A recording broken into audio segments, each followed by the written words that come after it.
I'm really excited to say that we've got Tracey Pretty back today from Miss Pretty London. You might remember that we interviewed her in season 1 for the episode on being an empath entrepreneur. And today we're going to be discussing the phases of the moon and how they affect us.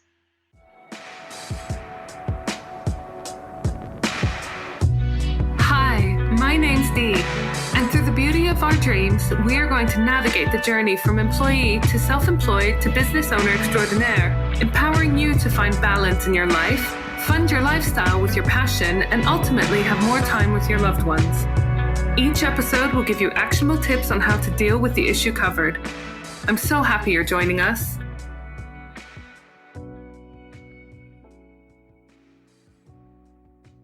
Hi, Tracey. Thanks so much for joining us today. I'm so happy to have you back. Hi, Dee. Thank you for having me back. So today we are going to be talking about the moon, how we think it affects us, how we incorporate it into our lives, and how it might affect our business and the workarounds that you and I use. Yeah. Because we're quite obsessed with the moon, aren't we? I've become more and more obsessed with the moon. I've always known that it affected me, but now I've started to understand the cycles and what they mean and how they affect you in business and personality-wise. It's a really interesting topic, and I'm so excited to do this podcast with you because I think the moon is something that isn't talked about enough. I think it's really underrated, and because it comes out at night when we're all asleep, it's seen as quite mystical, something maybe quite witchy or hocus pocus. Mm-hmm. It's definitely the feminine energy, isn't it? The mystical. And it's the thing that I think a lot of people shy away from as well because it seems complicated or too witchy or hocus pocus that they think, oh, I'm not that spiritual, it doesn't affect me. Whereas once you start to understand its cycles and how it works, I think it affects everyone. Maybe not as much for some people if you're not that sensitive, or maybe too much, but there are ways to manage it as well, which hopefully we'll go through today, and we can talk about how to work around it. And it's strange, isn't it, that we kind of, as a society, forget to pay that much attention to the moon because we read our horoscopes and we take the sun very seriously, and we have seasonal affective disorder if we don't get enough sunlight, and our energy is very much affected by. I know mine is. Summer, you have the long days, you feel like going out and seeing people after work because you still have loads of energy and the sun is up until 10. We're obsessed with the sun. Right? We love the sun. We talk about the weather all the time. We talk about when it's sunny. We feel happier, don't we? And we follow its sunrise and sunset. You never talk about moonrise and moonset. It's exactly. Everything's around the sun. And I recently learned from Michelle that we also have moon signs. So we are obsessed with our horoscopes, and we all know, even if you don't, we know our star sign, which is based around the Earth to the sun. But your moon sign is actually the one that, to me, I've discovered recently is more important, because your star sign is the sign that sees you as an outside, your overall personality, the thing that strangers, family, friends see every day. Whereas I understand that the moon sign is your soul. That's the inner of you. So just to explain, when you're born at a certain time of day, you can look this up online, just type your date of birth and year and time if you know it. It will tell you your moon sign. And they're the same star signs like Taurus, Libra, Gemini, they're the same, but it won't be the same. Could be, but it's usually different to your sun sign or your star sign as you know it. And your moon sign is your inner soul, so it's the inner you, it's the real you, the one that your partner will see or your close friends or family will see. It's stripped back, it's pure. I read a thing that the sun sees your outside, but the moon sees your soul, and I think that's really that is true. a really good way of explaining it, isn't it? And I know for me that's definitely true, because my star sign is Aries, which is definitely me, a little bit fiery, definitely very passionate, quite outgoing at times. And my moon sign is Aquarius, which is the humanitarian sign, which, considering I have 15 years of experience in the charity sector, I think sums me up quite well, Yeah, So, the inner view. Yeah, so it's really, really interesting. If you haven't done it yet, readers, next time you're reading your horoscope or next time you read anything about your star signs, have a look. Try to figure out what your moon sign is. Like Tracey said, you can go online and there's sites that will figure it out for you. And have a little read of your moon sign and see how much that applies to you. Again, it really depends also how, like you said, how sensitive you are. Some people are more sensitive to the moon than others.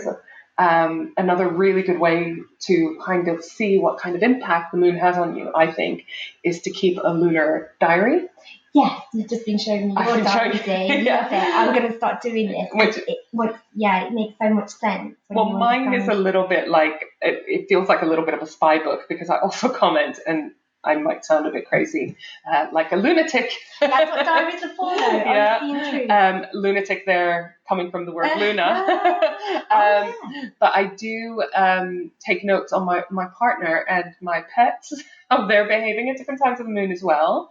And I'm trying to see if there's a pattern. Now, if you don't want to do it in a sort of physical diary, you can use your period app as well. There's normally space to sort of put in notes, it's just really handy. And there's also apps you can download if you're not sure of what the moon is doing. There's a moon cycle app, which is really useful, or you can buy calendars to show you the phases of the moon, because it changes every 2 to 3 days. It goes into its new phase, so it's not like the months of the year or the sun that's a slow yearly thing. The moon is a monthly cycle, so it's a bit more fast moving, which makes it more interesting, I think, because the transitions between it are quicker. I think they're more noticeable once you start to understand what it's doing and why it's doing it and how it's affecting you. And that might be also, like we said earlier, why people are a bit put off, because it might feel too complicated. But you don't need to make it complicated. Like you say, just get a calendar or an app. I have an amazing, there's one called My Moon Phase and one called Moon, I think, in the App Store, and they're great. They tell you where you are, how far you are from the new moon, the full moon. And they tell you what sign the moon is. So I would say, to start off following the moon, just go by one of the 8 phases that it's in and understand what that phase means. But once you've cracked that and you understand, right, the moon is doing this and this is where it is in the cycle and this is where it means, which we'll go through hopefully in a minute.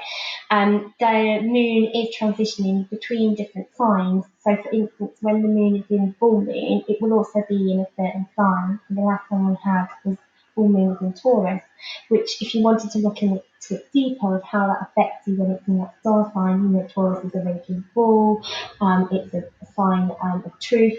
It has more deeper levels of understanding as to why, yes, full moon has an effect on you in this way, but you will also then start to know that the full moon is in a sign which will affect you even deeper in a different way. So I was saying to Dee, last full moon, usually I'm really daydreamy and really relaxed, and moon bath, which I'll talk about later as well. But this moon, it was in Taurus and it made me agitated. My sun sign, my star sign is Taurus. And I've not looked into it too much, but there was definitely something different about this time rather than full moons that are maybe in more gentler signs. So that's another interesting thing where you can look into it. It can be quite interesting as well. We won't get too graphic here, promise, but to know where your period lies in relation to the moon. I read a really interesting article. Mine syncs with the full moon. I have my period around about the full moon. And apparently that's a lot rarer. Most women specifically, will have their period around the new moon. And therefore the women that have their period in the full moon tended to be the healers in the community. It's really cool. Isn't it? Yeah. Because they were feeling well, in that they didn't have their period when the majority of women were having their period. So they ended up caring for the other women who might need a little bit more support, a little bit, more medicine, etc. Could you imagine a camp of women that were all on at the same time, though? I mean, there would be a lot of tears. Need support. A lot of wine. A lot of chocolate. Interesting. So you're the opposite to how the cycle works. Which I think you are too. Seeing as we know we both have our period right now. I have this really cool symbol in my shop, the hare in the moon, which is a really old pagan symbol, and I sell it on a terracotta plaque. I've got it because I just love the picture of this hare gazing at the moon. But then I started to look at the symbology behind it, and it's basically full moon, like wolves that are howling, hares are looking, gazing over the moon. Full moon is a symbol of fertility, and a lot of people would ovulate at that time. That's why the wolves howl, they're calling for a mate. That classic horror film of a werewolf howling, and a full moon is. So I can see how fertility cycles and time would work around the moon as well. Yeah. For those of us, those people that might think that this is a little bit woo-woo for them, I mean, we are very much composed of water, and the moon can affect the tides.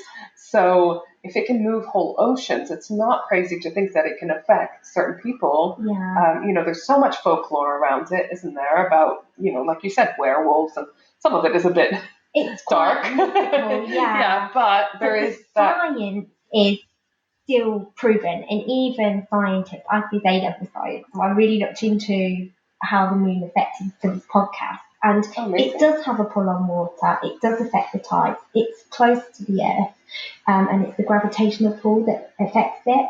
And if you think that humans are made up of, I don't know the exact percentage, but a high percentage of water, that pull does affect you. Different ways for different people. Some people feel it, some people don't. But especially around new moon, the tide by my shop the other week was crazy. They nearly had to put sandbags out. Oh, wow. And the Thames River is managed by locks, so it's not to do with rain. It's to do with just purely the moon. And it was new moon, and it pulled it so much that they nearly had to get sandbags down at the bottom. It was crazy. Amazing. So when you see, if you're ever around like a tidal river or even the sea, check what the moon's doing and then watch the tides. And then maybe, for those who are a bit sceptical about the moon's effect on us as humans, watch how it affects animals and water. And then hopefully you might just open up a bit to it affecting you as well. I went to a really interesting lecture, and I have to apologise, I can't remember the name of the lady who gave it, but it was on the moon and the effect of the moon and so forth. And she told the story of oysters in the States that were coastal normally, and they open and close depending on the tide. So they open at certain times of the tide so that the food will kind of wash through their... Oh, wow. I want to say mouths. It's not a mouth, is it? But you know what I mean. So the food gets filtered through and they can eat. They imported a bunch of these oysters inland to a lake that didn't have a tide. And instead, they noticed the oysters started open and closing to the patterns of the moon. So maybe it was always the moon and it wasn't the tide. Maybe. But isn't that... It is really interesting. So, this is an oyster. This is a tiny little living being that is... being affected by the moon. Yeah. So it's just really interesting. I think, for people that have started looking at their relationship with the moon, they've noticed that periods sync up with it, headaches, might be linked. Yeah, some people suffer quite badly at full moon or new moon. For me, I find the new moon's harder than the full moon. Other people, it's vice versa.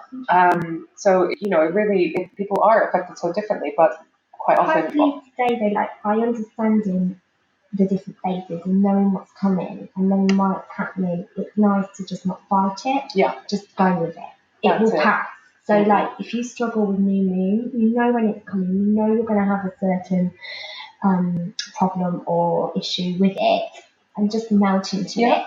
There's one of my customers, she works in a nursery, and she was talking about how I said, it's full moon tonight, and she said, oh no, and I said, oh, we're into the moon, and she said, I don't really understand it, but I know whenever it's full moon, the next day I have a horrible day in the nursery. All the babies are irritable and grumpy, they've had no sleep, they've been crying, and she said it definitely affects humans on an irritability scale. And I've spoken to a few people about how full moon can make people go a little bit irrational, a bit angry, a bit frustrated, a bit irritable. And I don't think it's the moon doing that. I think it's us getting agitated because the moon is making us behave a certain way and we're trying to fight it. Yeah. So my advice is don't fight it. Hopefully we'll go through all the different phases in a minute. By understanding them, you can plan around it, especially when you're trying to do your day-to-day business and work and meet friends. This is our third attempt at this podcast now. So the first time, I can't remember what the moon was in, but I think it was first quarter. It was in first quarter, which is, I'll go into second. It's the time of obstacles, and we cancelled. And then the second time we scheduled, we were just going through all the phases and how we can work around it to do businesses and projects. And I said to Dee, what's it doing now? And we looked and it was in first quarter again. And I said, this is not a great time because we'll have obstacles. And what will we do? Like 10 minutes into it and the fireworks started to go off. Yeah. And we had to abandon podcast. So now we're recording this. The moon is waxing. I can tell you exactly because I have my app. We are waxing gibbous. Yeah. We are 5 days away from a full moon. So we're quite driven today. We've passed the first quarter. There should be no obstacles. We're good. Fingers crossed. We are good. And it's interesting what you say about the nursery, because the other thing that this lady at the lecture was talking about was how there was a noticeable higher rate of agitation in asylums over a full moon, but also the police force as well. They are on high alert around the full moon because they have more incidents and aggravation. And that might not show necessarily in their figures because not everything is recorded as a crime or whatever, but they just notice that there's a higher energy of, agitated state in the general public. And they have more cases that are called out to, more, people that are struggling and, antsy and so forth. So it's really interesting, isn't it? It does really affect. When I walk home on a full moon now, I am super careful how I cross the road because not last full moon, but the one before, at every Pelican crossing, when we press the button and wait for the green man, I always wait for the green man, not confident crossing the road at all. Twice on my journey home in one night, it was full moon. Both times the green man came on and the car went over a red light on two separate occasions walking home, both times. And I just thought, it's full moon, people are distracted. And I'll talk about how it distracts you. It's a really daydreamy, distracted time. And I think the agitation comes from that kind of frustration of not being able to be yourself and getting things done. Exactly. So now that we've scared you a bit about the effect of the moon, let's go through the phases, how they affect you, and like what kind of things. Totally doable, isn't it, to work around this and to not stress yourself out by going against the phases. And the best thing, obviously, we're giving a guide, what happens generally to different people. Best thing is to keep some kind of note or diary about how this is affecting you and tailor this to you specifically. But we're going to give you a few little pointers about what generally happens at different phases and how you can work around it so that you can be your best self, still work effectively in your business. Yeah, and schedule your times around when you've got difficult things to do, creative things to do, when there's a time to do the boring admin, and when there's the time to do your accounts. Exactly. And if you can just get yourself into the cycle and not fight it and have an understanding of it, I find I get a lot more done and I get it done better rather than getting into this frustrated state that we just said. So do you want to go first? We've all got it written down as well. We've got so many notes, it's unbelievable. It may sound really complicated, but once you understand there's only 8 phases. Yeah. And in those phases there's only a few key ones. And I would say that exactly the key ones, if you're new to this, just start by looking at full moon and new moon, right? Yeah. Just focus on those. And then if you get interested, if you get sucked in, which most people do, then you can start adding different, more knowledge about the different phases and then start looking at the signs that the moon's in, etc. Yeah, build it up. Don't overwhelm yourself. There's no point in doing that, don't is there? Google too much about if it's Hunter's moon or blue moon and all of these different complicated things. Yeah. It can be overwhelming. And I think, like we said before, that's why people just shy away from it because there's a lot to it. But break it down, like you say, 2 points. So the first one is the start of the cycle. Do you want to go, Dee? Yeah. Are we starting with new moon? New moon. Shall we start with new moon? We've both got the same start. All right. So new moon, fresh start. Yes, it's right? the beginning of the cycle. Like I see it as New Year. Yeah. If you imagine New Year's your monthly Eve, New Year. Yeah, but every month. Yeah. And it is time for setting your goals for the month, your intentions for the month. I like to make a list and start to prepare for what I want to achieve. In that month, exactly. I have, I list my intention somewhere that you can see. And these are nice short-term ones because you've only got a month to get to the stage of where you visualise yourself being. So unlike New Year, where you've got a whole year, this is a monthly goal. So it may be projects that are ongoing, that you're not going to complete. Don't put pressure on yourself to complete it in a month. What steps will you complete? Yeah. And, it is shorter term, but I like that better because I find with New Year's resolutions, you can forget about them mid-year or mid-January, right? Whereas like having sort of new month intentions or new month resolutions are great because it's not long enough for you to forget that you're working on them. No. And, it can keep you on track a lot more. And since I've started setting myself new moon intentions, I find that I progress and develop in my business much quicker. And they're nice, achievable goals. I set achievable goals. That's the key, isn't it? Achievable, because there's no point setting something that's unrealistic that is just going to make you feel disheartened. Yeah. But it keeps my momentum going. Yeah, and I'd like to use this time as well to prep for the momentum that's about to come, because the next stage will be achieving them. And so for new moon, I prepare my house or office space. I give it a good clean. If you're into smudging, smudge it. Get your crystals, dust, hoover. Make sure you've got everything set. Like on a Sunday night. You know when you're starting, if you have a week. Sunday night, you maybe have a bath, mentally prepare. You'll make sure your washing's done. You make sure you're ready for the roller coaster of Monday morning that you're going to be working a whole week.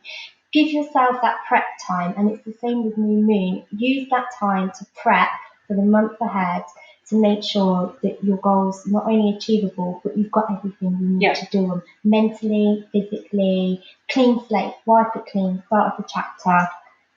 It's important to say, though, that quite often people find that their energy is quite low at this time, but that's fine because this is a strategizing prep time. It's like a reboot. Yes, exactly. So you're not doing the things necessarily, you're just planning them, thinking about them, deciding how you're going to achieve them over the next month. See, it's funny, isn't it? Because I'm always really energetic on new moon. Ooh. I had a rocking time in my shop with loads of customers coming in on new moon, and I'm mentally like prepping for the week ahead. And I don't know whether it's the organised nature of my sign that I really love. Maybe it is a sign, a star sign personality thing, but my nature is super like have to be organised, have to have a list of everything, have to have it everywhere tidy and clean, and have to be. And I revel in this new moon time because that matches me perfectly. It gives me the excuse to just clear everything away, and I have sprays that I use to clear out all the energy, and I see it like a spring clean. But I get what you mean with low energy as well. So that's interesting, isn't it? It must be a sign thing. Yeah, it goes back to different people. Yeah. Like I said, I find new moon harder than full moons, where a lot of people struggle with the full moon. There's lots of complaints of headaches and stuff. I get that more around the new moon. So, but like you say, your cycle is the opposite. Your menstrual cycle is the opposite to most women. So maybe we're working opposite, but everyone's different. And exactly. But it's important to say that we are focusing on intentions. Yes. Setting the intentions, setting your goals, setting them achievable. I like, just a note on goals, I like them to be SMART goals, setting achievable goals that you can measure, that have figures attached to them. So, don't just say that you want to increase your mailing list, but by how many, or up to what number. Don't just say you want to lose weight. How many kilos and how, That's a really nice idea. And then I also really like the idea of setting good, better, best goals. So the good goal would be a very achievable, very realistic goal. Let's work on income because that's, let's say you want to increase your income. So a good goal would be to increase it by 10%. Let's say that's quite high over a month, but let's just use nice, clean, round numbers. So your good goal would be to increase it by 10%. Your better goal would be to increase your income that month by 20%. And your best goal would be to increase it by 30%. Oh, okay. So, you have a nice achievable goal, but you also have higher goals to strive for. But you don't get disheartened if you don't achieve them because And then what I love doing also, just I think very important, is to set rewards linked to those goals. So you'd have a good, better, best reward. And what would the reward be? Well, it depends on how big the goal is, obviously. If you're talking a monthly thing, you can't, monthly goals, you can't really, unfortunately, go on holiday every month, probably, A nice chocolate bar. Yeah, so maybe, if you're doing self-care. A new pair of shoes. Exactly. Like maybe it's, if you hit your good goal, you get a new pair of shoes. If you get your better goal, you get a new dress as well. And if you get the best goal, you also get a handbag, Really nice idea. Or, I tie it into self-care. So maybe, if you hit a good goal, it's a massage. A better goal is a day spa, and the best goal is a weekend break, try it for your next new moon. It's really motivating. It is really, really motivating. So, new moon, definitely. And new moon is the time when the moon can't be seen in the sky as well. So don't panic if you've got your app and it says new moon. And it's nice in these cycles as well to step outside on a clear night and actually look at the moon. Yeah. It's nice having it on your app and you know what it's called, and you're going to learn about the meanings as we go through them. But take a step out and have a look at it. Yeah. But new moon is the one time when you can't, because it's not there. Not really, no. Exactly. So don't panic. Yes, it's still there, but it's just the sun isn't shining on it, so you can't see it. And then the next phase is waxing crescent, which is the next few days. You set your goals. I understand it to be now is the time when you're most driven to achieve them. Mm-hmm. So foot on the pedal, driven forward. Action time. Do it. Yeah. Mm-hmm. So for me, this is when I'm most focused. I always have to do, you'll notice I always have to do this. Mm-hmm. I love a to-do list. And annoyingly, there are certain times in the cycle when I never get even one thing ticked off because I'm so distracted. But during waxing crescent, just to put it in perspective, this is the time when everything on my list gets ticked off. And I think, what do I do now? I'm so driven and I'm so focused. And I'm so, maybe time slows down or maybe I work quicker. And this is a time for me, because my brain is at its best, of doing the really complicated projects or the tricky projects where you need to use your mind. So for me, this is my account. It is the ones that you really need to use your brain power to do, not so much the boring admin stuff, not so much the daydreamy creative stuff. It is the important, dare I say, boring stuff, but the really important things as well. Yeah, for me it is, because I refuse to do my own accounts, I have a bookkeeper, but for me this time is definitely when I do the strategy stuff.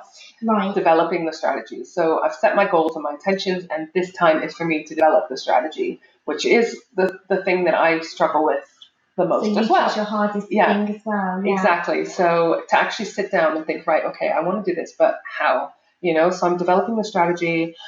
It's normally when I'm focusing on my sales strategy, my content strategy, my event plans, etc.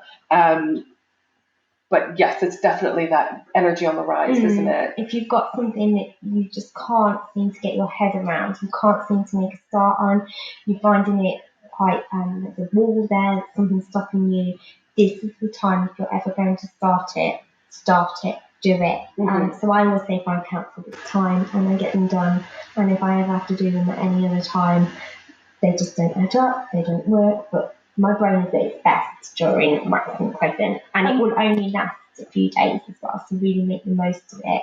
We all have those times, don't we, where we just feel like, wow, I'm smashing everything out of the park today. Yeah. And so if you know that you have these days, it'd be interesting for you to sort of make a note and see if it coincides with this time of the month. It's definitely a high achievement few days. I've put in my notes here, I know I achieve more than I do. And it is that driven time from new moon, which we just talked about, to now. It is having your foot on the gas pedal, driven forward, you're getting things done. Yeah. But then you will hit a barrier called first quarter. Yep. And this is the time when you look in the sky and it looks like a half moon. And this is the time of obstacles. So we're on third stage now.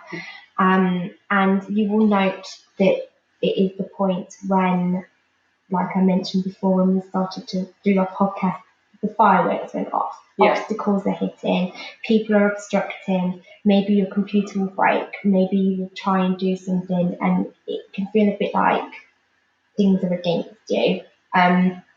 One of my examples is that I had a meeting and I was really driven and I prepped for it and everything was going fast forward and it was doing really well, and I had a meeting, and I won't go into too much detail, but someone in the meeting basically pressed the brakes, and obstructed, and I didn't check what the moon was doing at the time, but after I got home I thought that felt really difficult, and I've been really driven and I've been achieving a lot, and I got and I looked, and then I looked up this is when I was learning about the moon, and I didn't realise that there is a gap between the waxing crescent and the next phase called first quarter, which will just halt you. But don't see it as a bad time, don't see it as a time where bad things are going to happen. Just see it as a part in the cycle where you're just meant to stop for seconds. Yeah. I find in this point in time, communication is very important. Yeah. To try to avoid some of those obstacles or overcome them anyways. Yeah.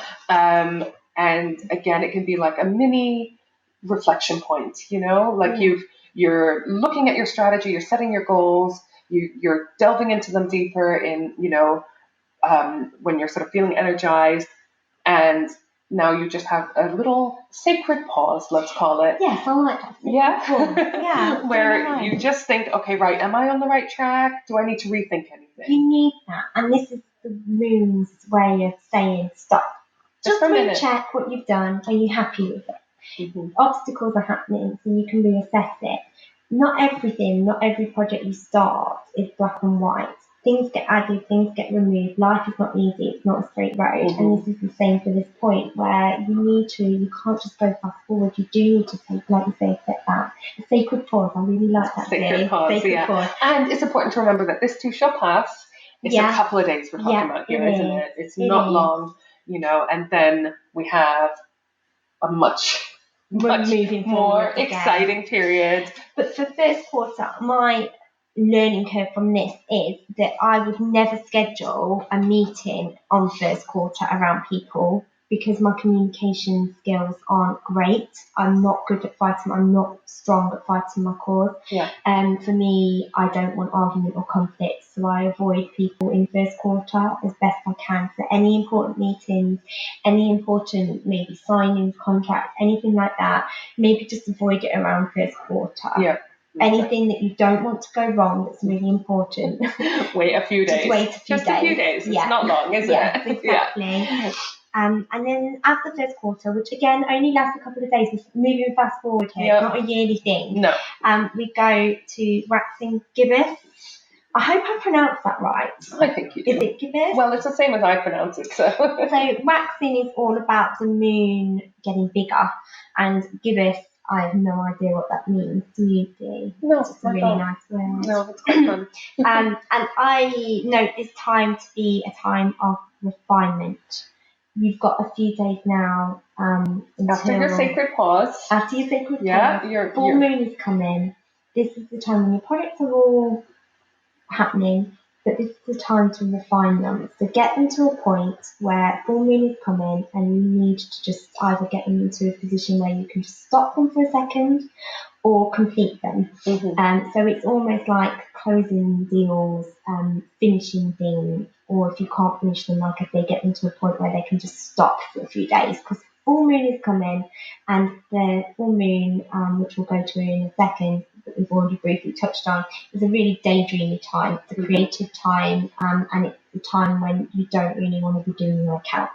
No. Unless you find that. Yeah, unless you're doing creative accounts, which we don't recommend. Well, no, definitely not. I mean, I love the full moon, but this is because I know a lot of people get headaches, get antsy. Maybe it's just because I've realized what I'm like on the full moon and I just go with it. But I love the full moon. I get so excited. Partly because I think it's absolutely gorgeous, isn't it? I love looking out at the full moon. It's beautiful, isn't it? We have very nice moons around here. So, with the trees. Skies, don't we? Exactly. Yeah.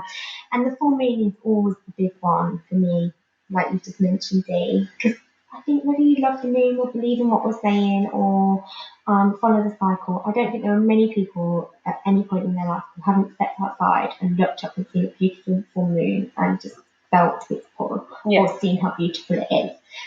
But just before that full moon, that beautiful beast, it is so important to just get everything business-wise either to that point of finished or can be paused. Or maybe you're in a project where it can't be paused. It's really impossible to do. So just adjust it, refine it, and get it to a point that you can just stop it for a second. because at this stage now, you're halfway through the cycle, and the next few stages are not really fast forward, they're more reflecting stages. So this is the time when you're just going to stop with it. Yeah. So full moon. Full moon. So much to say. So the full moon for me is, like you say, very creative time. For me, I think of it as like the harvest time, where you're kind of reaping some of the rewards of what you've done in the first phases of the moon. There's quite a lot of activities I do around the full moon. Me too. Yeah. All right, shall we list all the crazy things we do? I would say, like I said, like to spend a lot of time just staring at it. It's much easier to do in the winter, isn't it, when the full moon is out at like 3 p.m. Yeah. But I like to put water out, moon water. So in a glass jar or container, I put water out into the garden, and it sort of gets charged by the energy of the moon. And I use this in my oil diffusers that take water. I make coffees with it. I put it in my bath throughout the month, and it just makes me feel like I've got the power of the full moon. You've harvested it. Yeah, for longer. Exactly. Yeah. Also, it's a good time to charge your crystals, isn't it? Clean and charge your crystals. Yeah. So, either putting them outside, or if you can't do that or don't want to do that, you can put them on a windowsill where they can get on a natural. I like to give them a wash there, just to clear out energy away, and put them on a natural surface. So for most people, I'm sure they can put them in the garden. I don't trust to put them in my garden for squirrels that I know will just steal them and bury them. Crystal so stealing squirrels. I put them on a window ledge. As long as they're under the moon, I think it's fine. And I always tell my customers, put your crystals out on full moon. This is one of my I see it as strange but quirky rituals that my partner has just accepted now, because the whole house, every single window ledge is full of them. And if you look in my shop window, I just put all the crystal products in the window as well, just throw them in the window to try and get that moon energy. But it's super important for me to do, because I just find that time it's the time of calling it recharging, but actually it's cleansing them, clearing them of their old energy, and wiping the clean for new ones. Another little fresh start, isn't it? Which is great. What else do you do? Moon baths, amazing. Baths, yeah. And I go all out with my moon baths. Do you? Yes, I do. Like all of the nice products, all of the crystals around, all of my smelly stuff, my oil. Meditation music. Yeah. And I have the window open. Even now, we're recording this in winter, it's freezing. I love having the window open. And the moon, fortunately, shines through my bathroom window anyway. So I really feel like I'm having a proper moon bath. That's amazing, moon. Yeah. But I used to hate having baths. I could never relax. I really envy people that could just pour a bath and relax into it. I'd get agitated, it'd be too hot, it'd be too cold, I'd have to put the TV on. You get in there and you're like, now what? Yeah. It was always now what? But moon baths, the full moon is the one time when I can have a bath and I'll be in there for 2 hours and I don't know where the time goes. Yeah. The full moon for me is a time when I go into a really daydreamy, trancy state. Like you, I go out and stare at it, and one night I was in the kitchen staring at it. I think I was doing the washing up, and I must have been there for half an hour, and Michael came in and he was like, "Are you okay?" I was like, "What?" Just really daydreamy, distracted though, and unless you understand this daydreamy state and accept it, this is where I think the agitation comes from. Yeah. So I will, full moon, walk into a room, go to get something, and forget what I've got. I put a pen down, and the amount of pens I lose on full moon. I start something, and I just get distracted. I use a lot of hematite to kind of ground myself during full moon, to try and keep focus. It used to make me feel really flustered, and this is the time when my to-do list, I'll be very lucky if I get one thing ticked off. But instead of fighting it and getting angry and flustered and stressed and irritable and angry, I melt into it now, and I enjoy that time, because although business-wise you think this is not a good fit, if you're not going to get anything done, what's the point? But actually, because you go into this daydreamy, relaxed, almost like a psychic, sensitive state, it is super good time to understand, reflect, and look over what you've achieved. And if you've got any questions that are maybe looming about projects, and we both work on our own, don't we? And it's hard not having a companion or work colleague to ask questions of. This is the time when actually I find the answers soul searching answers. So for me, it's a very creative time, very, very creative time. And, not for everyone necessarily. Sometimes the daydreaminess is so much so that they find it hard to even, sit down and create. But for me, it's when I do most of my writing, when I produce most of my courses, create a lot of content, and think about different ideas that I could do. It's not so much the planning stage. No. It's not necessarily where I refine it into a structure, but it is definitely where I come up with a lot of my ideas and my content. Do you think that's because you relax into it though? Yeah. You enjoy what you're doing and you're relaxing into it and you're doing it for the enjoyment. If you imagine someone painting, there are people that paint pictures because they enjoy it. And then the minute you get a commission and you're painting because someone's paying you, the pressure's on. Yeah. But if you do tasks that you enjoy and creative tasks just because you're loving doing them and there's not too much pressure on it and you can relax into that forming creative state, I'd imagine it flows a lot easier. Yeah, exactly. Like I know, for example, I do client calls and consultation. I know not to schedule any around the full moon because I'm not like 100% with it. Do you know what I mean? I'm not on the ball, let's say. No, that's exactly the point. Yeah. But creatively, like you say, I think because you're in that creative sort of otherworldly state of mind, it's a really good time for creative problem solving, which is why I think you say that sometimes the answers come to you at this time. They do. It's when I get sort of more interesting ideas and I'm more thinking outside the box a little bit. But you just definitely have to plan those activities for around the full moon. If you start planning activities that go against how you're feeling at this time, that's when you get the anger, the frustration, which leads, frustration leads to anger very quickly. And irritability, which can lead to worse, right? And I think that's why people were going over the red lights when they were driving because of this daydreamy lack of concentration state. And why the babies are crying because they're irritable, it affects their sleep maybe. But I think this time now I understand it's coming. Don't fight it. Yeah. Melt into it. I love that phrase. Melt into the moon. And enjoy it. And as much as you can, we're lucky, aren't we? Because we work for ourselves, so we can be a lot more flexible with when we schedule things. It can be a lot harder if you are, a parent and you can't tell your kids, no, don't do this during this phase of the moon. Mommy needs a rest or whatever, or if you're employed by someone else. But as much as you can, try to schedule activities around these. If this is a good creative time, do your creative tasks. If this is a good maths time, do your maths, But one thing I will say that I learned recently, because a lot of people do have complaints about headaches around the full moon. I use this tip during the new moon because that's when I tend to have the headaches. But I have learned about the amazingness of peppermint oil for headaches. Oh. Right. So you have to be super careful not to get the fumes in your eyes because it is crazy how much it stings when you've got really good peppermint oil. But if you put like a drop on your temples, again, try not to have it go into your eyes or the fumes. Or if the way I like to use it is you put literally like a drop or two in the palms of your hands and you hold them together and you just hold them over your nose, but make sure the fumes aren't going into your eyes. So you're literally just covering your nose with your hands and breathe in a couple of times, 3 big breaths. And that peppermint just really helps like dissolve your headache. It's amazing. It's amazing. I do this before. I'm trying to cut back on painkillers. Yeah. Because I definitely, between period cramps, headaches, and so forth, was going to them far too easily.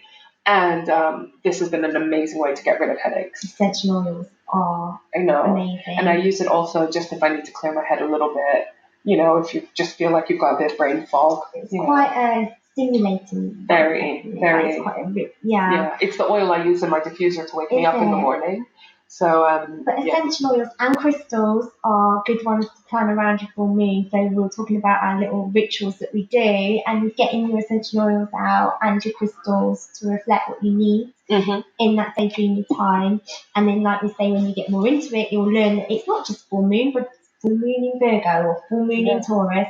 You'll understand even more about how that will affect you kind of on soul level as well as like just the overall plane, and you can really prepare for it by, like you say, enjoying your essential oils and the crystals and the moon bath and meditation as well. This if is why you ever want to try meditating and you just can't relax into it, full moon, I think, would be my advice to do it. Definitely. Yeah. And this is why in my business planners, I always have crystals and oils for different activities that you might want to do in your or different moods you want to have in your business. So, crystals and oils for if you need focus.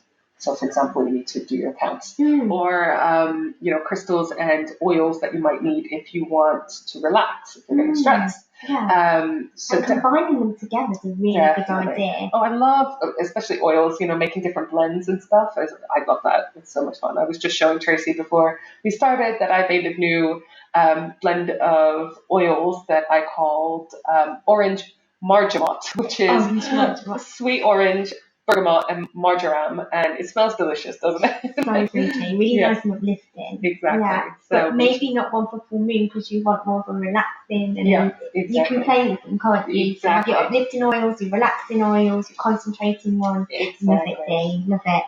So then next to the next phase. Mm-hmm. So now we are in the stage of the moon getting smaller. Which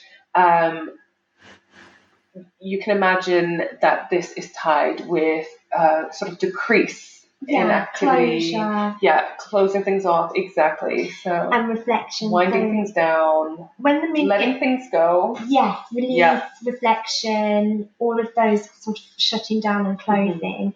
When the moon is getting smaller, we call it waning. So all the previous phases were waxing, it was getting bigger, it's now waning, and we go back to waning gibbous.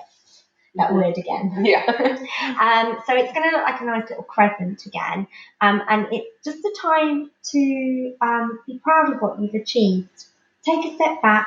Be grateful for what you have. See how you're moving forward.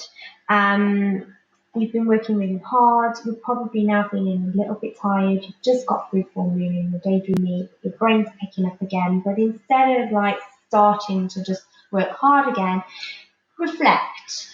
If you've written something, read over what you've written. If you've done something creative, maybe a picture or something, just have a look at it and enjoy it and be proud of it. And any of those things that you paused before the full moon, go back to them and finish them off. Yeah. Seal those contracts, nail those sales, chase up on client leads, all that sort of thing. This is the time for reaping your rewards through that half chapter that we've just gone through. We're now into the last half and you're reaping in the benefits of all your hard work, and it's a time to be proud and to see what you've achieved. And like you said, the gratitude is super important at this stage. One of the mindfulness exercises that I find the easiest to stick to, because it is the most effective and very not time consuming at all, is every night I think of 3 things that I'm grateful for that day. And they can be big or small. They can be, that I drove to my mum's house and I didn't get stopped at every traffic light, or and some days you have to think of those little things to make you have to see the positive on dark days. Exactly. And then other days, big things, exciting things happen, and they're like, twins' birthdays, or what I mean. So it's but it's super important, and I've actually got my partner doing it as well now. Like, I actually set an alarm 9:00 every evening when I do it, and I would. So nice. Yeah, it's lovely, because you just you might, without this exercise, I could feel like all the days are rolling into one, and that saying, you can't see the wood for the trees. Yeah. Sometimes you need to step back to just appreciate what you have. And it could be work, it could be personal, it could be family, it could be materialistic, whatever is important to you. If it's there every day, it's very easy to forget or take it for granted. Exactly. And so just taking time, especially during this phase, we're talking business, but it doesn't just have to be business, to just see what you have and understand it and be grateful for it. Because if we work really, really, really hard all the time, and then you'll just run out of energy and you'll forget your motivation as to why you're doing it. And without motivation, you lose inspiration, you lose drive, you lose passion, especially for those that work on their own. Maybe they're on their own in their office, maybe they're self-employed. You don't have kind of peers to boost and support you. So using this space in the calendar to support yourself, lift yourself, reap in the benefits of your hard work and reflect. And actually, I find this part of the phase, I get the benefit because I work in the shop. This is the phase when I have the maybe best days money-wise in my shop. I've been working hard on getting stock out or buying new stock or new projects. This is the time when people will come in the shop. So this is, the time when I sit back and feel happy to speak to my customers and reap in the rewards of all that hard work. That's really interesting. I think it'd be fascinating to look at people's incomes in their business versus the phase of the moon, right? Yeah. So if you wanted to go deeper, that would be something to do, wouldn't it? Out, yeah. But then we have last quarter, which again, if you look in the sky, it will look like first quarter, so it's half moon again. But instead of it getting bigger, it's getting smaller, and it's called last quarter. So this is a time I've got underlined in big letters: release. Yeah, letting go. So as beautiful as life is, and there's all positive things, we all have niggles. There's going to be people, projects, things that aren't going our way. Maybe I take, for example, stock in my shop that wasn't selling, or difficult meetings, or it doesn't have to be business. It could be friendships. It could be anything in your life that is just not working. It is a time for releasing it. If you don't things that are rubbing you up the wrong way, just find a way to let go, right? Yeah. It's important because if you try and keep hold of it, you become agitated and angry. And it's not releasing in the sense of like releasing and having an argument or volatile times. It is a really nice, just let it go. Send it love, move on. Yeah. We all have things that, obstacles that are just creating negative patterns in our life, things that are annoying us. And it doesn't even have to be people. It could be items. It could be stock for me in my shop. It could be anything. If you think we're on stage 6 or 7 now of the moon before we start again, sorry, I've lost count. We're going back to new moon soon, that new chapter, that new start, release, make sure everything now is either abandon the projects that aren't working for you, maybe, or tweak them, or if there's people that aren't working, or stock that's not working. But generally, like, you just want to make sure you get yourself in the stage when you're not angry, frustrated, or resentful. And if you don't settle into the state of relief, you may find yourself becoming that at this time. And it's important as well to say that as well as the moon waning, getting smaller, your energy might notice is diminishing during this time of the month as well. Your energy levels might be reducing. So lean into that, like you say, melt into it, and be aware of it. Don't try to force it. This isn't a time to run the marathon, No. And take it as a time for reflection, self-care, relax a bit more. Winding down, exactly. And just be aware that that's what's happening. Yeah. So if you fight it, you're going to get annoyed. Right? Yeah, you are. You're going to struggle. You're going to potentially fail, and no one wants that. There's no point. And you will run out of energy for your next phase. So if you don't complete this phase, there's no right or wrong way, but just enjoy it for what it is, and like you say, melt into it. If you're fighting it, by the time you get to new moon again, you will feel still agitated or tired from the last phase. So by following these 8 cycles as close as you can, life does not allow for everything, but by understanding it, you will hopefully just ride through these phases a lot easier. And I think also understanding these phases can help you be a bit kinder to yourself. So if you're struggling with something and you realize, it's because this takes a lot of attention to detail and it's the full moon, and so no wonder I can't do it because I'm in my daydreaming period, and just being like, okay, well, that's why.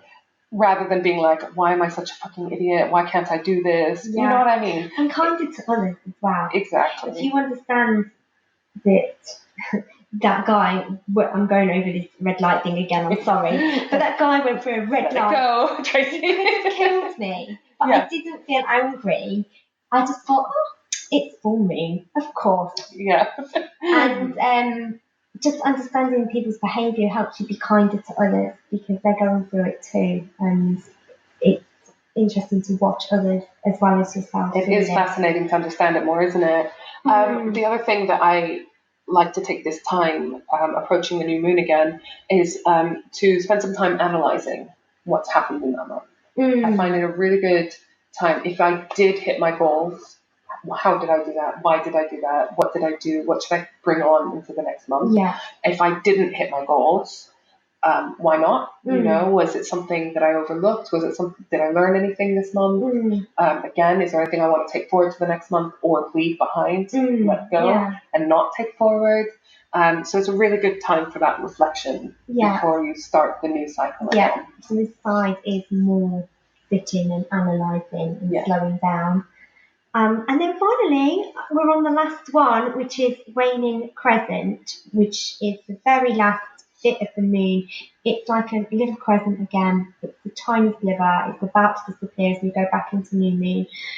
For me, this is the time I find hardest and still struggle with. It is the time of surrender. And it, for me, is when I feel empty, almost slightly depressed, not motivated to do anything, but then not quite sure what I want to do. I can't think of what my projects are going to be. New moon's coming. I'm not quite sure what the point is. Do you ever have that feeling as a child when you've got all your toys around you and all your people and your mum says to you, go play, and you just look at them and you're like, I'm bored. I just don't know what I want to play with today. I'm really bored. Or I'm hungry. The fridge is full, but I just don't know what I want to eat. That's exactly it. It's that feeling, isn't it? It's like, I don't know what to do with myself. I don't know what Am I in the right path? Yeah. Should I just go back to and get a real job? Do you know what I mean? All of that self-doubt, isn't it? Am I doing the right thing? And you think, what's the point?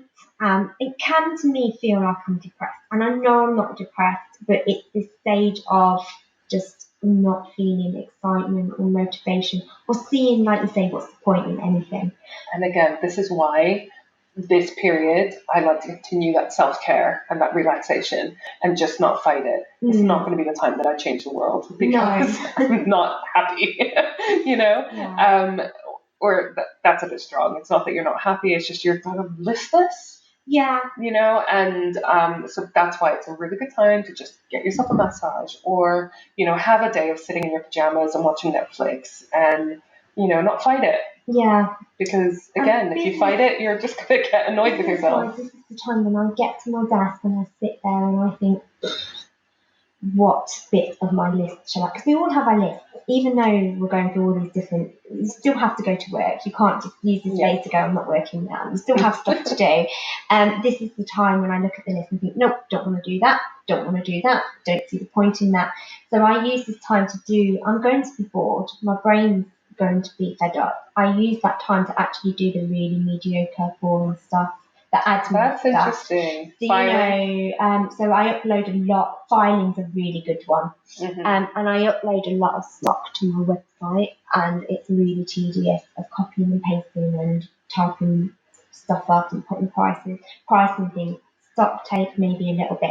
It's not complicated stuff, it's the boring stuff that you just hate doing. And there's no time of the moon month for me that is going to make that interesting. So I just, if I'm going to hate it and if I'm going to feel a little bit dead in the brain anyway, I use that time to do that stuff, and then once I've done it, it does help me lift me a little bit because I think, well, I've achieved something. Yeah, that's interesting. Yeah. So self-care and menial jobs. If you're going to feel like crap, you might as well do the crap jobs, basically. Yeah, no, I like that. I never thought to do that. Yeah, I do. Yeah. It's good to just do those things where your brain is switched off.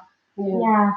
So that, for me, it's all the phases of the moon that I've experienced and gone through. And after this one, and again, each one will last only a couple of days, you're going to go back to new moon. And it's interesting how quickly you go from waning crescent, we're just talking about being empty and what's the point, back to new moon. And where I you're think ready for everything. I go, awake again, right, I see the point, motivated. It's like the first day of spring where you want to clean your house, where you're ready to start the chapter again. It's a new cycle, new intentions, fresh start, and we go around again. Yeah. And hopefully I've explained that. I think that's fantastic. Again, if you're new to the new moon stuff, just start looking at the new moon and the full moon. don't overwhelm yourself, and then add different phases, right? And look into them in more detail. Yeah. If you start seeing that you are affected by things, you might want to go deeper into which signs are in the different moon phases. Yeah. And the moon diary. Moon diary is amazing. It will help you have a real understanding, and you might find something completely different to what I said. Totally. But like us talking, we've noticed a couple of differences, and that's fine. That's totally normal. We're not all going to be affected in exactly the same way. It is. My advice would be to anyone: spiritual, sensitive, scientific, no matter what you believe, just give it a go, or at least take on a few points, or just step out tonight and have a look at the sky and see what the moon's doing, and go back to the notes of what we've said and see if anything matches, because we're so obsessed with the sun and we're so obsessed with daytime, and the moon is really important too. And just by following, like Dee said, just a couple of bits can really make a difference in your mental health, your work health, personal, everything. It can do a lot. And if you're interested in doing some more reading on how the phases of the moon affect you as an entrepreneur, small business owner, I really recommend a lady called Simone Samuels. If you Google her, you'll find her website, and she's got a bunch of articles on this topic, and I find her fascinating. So if you wanted to do further reading, that's what I recommend. Definitely.